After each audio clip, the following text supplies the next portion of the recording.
नमस्ते। आज के इस एक्सप्लेनर में हम एक ऐसी दुनिया में कदम रखने वाले हैं जो हमारी रोजमर्रा की जिंदगी से तो बिल्कुल जुड़ी है, पर सच कहूं तो किसी को दिखती नहीं। हम बात कर रहे हैं लिक्विड मेडिसिन्स के पीछे की इस कमाल की बायोकेमिकल इंजीनियरिंग की। देखने में एक साधारण सा कफ सिरप कितना सिंपल लगता है ना, पर असल में उस एक चम्मच दवा को तैयार करने में जो साइंस और आर्किटेक्चर लगता है, वो लिटरली किसी चमत्कार से कम नहीं है। तो चलिए इस मास्टर ब्लूप्रिंट में चलते हैं। हम एक एक करके formulation trade off, core equation और मॉलिक्यूलर इंटेग्रिटी को देखेंगे।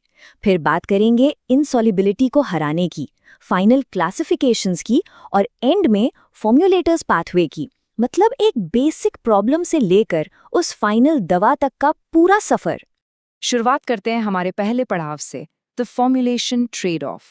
कहानी की शुरुआत में ही ना एक बहुत बड़ा कॉन्फ्लिक्ट है। सोचिए, आखिर एक लिक्विड मेडिसिन बनाना इतना बड़ा साइंटिफिक सरदर्द क्यों है?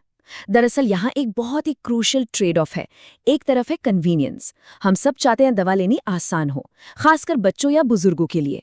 लिक्विड फॉर्म निगलने में आसान होती है और पेट में जलन भी कम करती है। लेकिन दूसरे तरफ आते हैं केमिकल चैलेंजेस।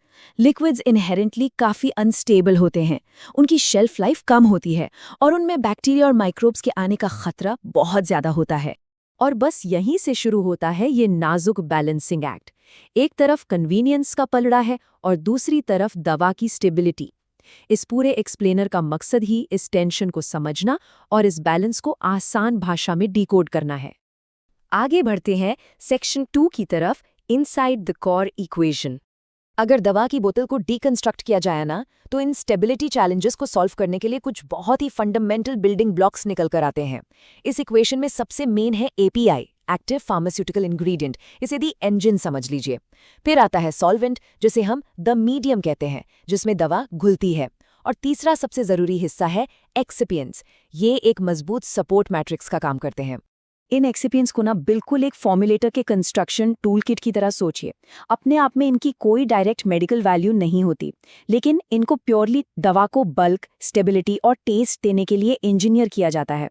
जैसे वेरिकल्स दवा का बेस बनाते हैं, प्रिजर्वेटिव्स माइक्रोब्स को आने से रोकते हैं, स्टेबलाइजर्स दवा को टूटने नहीं देते और स्वीटनेस उस कड़वे स्वाद को छिपा लेते हैं। ये पूरा एक सिस्टम है। अब आते हैं सेक्शन 3 पर, मेंटेनिंग मॉलिक्यूलर इंटेग्रिटी। चलिए देखते हैं कि ये टूल किट असल दवा के चारों तरफ एक किला, एक लिटरल फोर्ट्रेस कैसे बनाती है। इस डिफेंसिव आर्किटेक्चर को ध्यान से देखिए। एंटीऑक्सीडेंट्स एकदम सैक्रिफिशियल टारगेट्स की तरह आगे आते हैं। वो बाहर से आने वाली ऑक्सीजन को खुद पर झेल लेते हैं ताकि असल दवा सेफ रहे। वहीं बफर सिस्टम्स दवा के पीएच को एक जगह लॉक करके रखते हैं। अगर पीएच में अचानक से कोई स्पाइक आए जो दवा को डिस्ट्रॉय कर दे, तो ये बफर्स उन स्पाइक्स को बिल्कुल किसी ढाल की तरह डिफ्लेक्ट कर देते हैं। अब बढ़ते हैं सेक्शन 4 की तरफ, ओवरकमिंग एक्टिव इनसॉल्युबिलिटी। तो मेन समस्या ये है कि कभी-कभी हमारा मेन इंजन यानी एपीआई लिक्विड में घुलने से साफ इनकार कर देता है।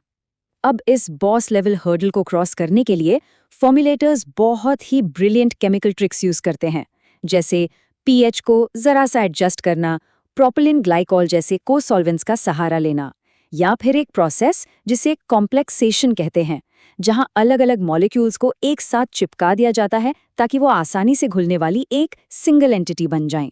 पर अगर केमिस्ट्री फेल हो जाए, तो एंट्री होती है फिजिक्स की।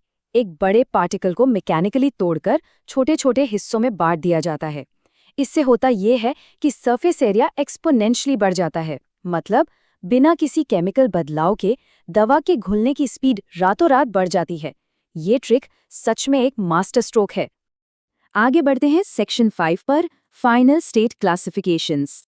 इन तमाम केमिकल और फिजिकल इंटरवेंशंस के लगने के बाद दवा 2 में से किसी एक फिजिकल स्टेट में आती है।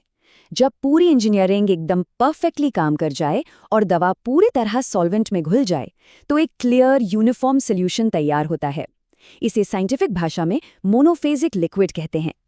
लेकिन अगर दवा का 100% घुलना पॉसिबल ही ना हो, तब हम आते हैं बाइफेजिक कैटेगरी में। ये एक डबल फेज सिस्टम है। यहाँ आपस में न मिलने वाले मिक्सचर्स होते हैं।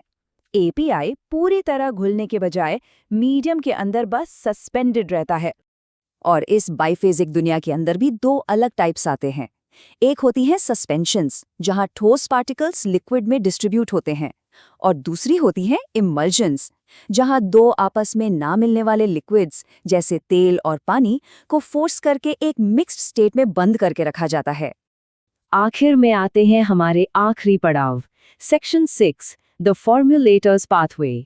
अगर हम इन सभी कॉन्सेप्ट्स का जूम आउट करके देखें तो ये मास्टर ब्लूप्रिंट सामने आता है। ये फॉर्मूलेटर की एक पूरी डिसीजन ट्री है। पहले मॉलिक्यूल सिलेक्ट किया जाता है, उसकी सॉल्युबिलिटी देखी जाती है, ज़रूरत पड़ने पर वही केमिकल या फिजिकल हैक्स लगाए जाते हैं, फिर एक्सिपिएंट्स की आर्मी जोड़ी जाती है और लास्ट में तय होता है कि प्रोडक्ट मोनोफेजिक है या बाइफेजिक। ये एकदम सिस्टमैटिक परफेक्शन है।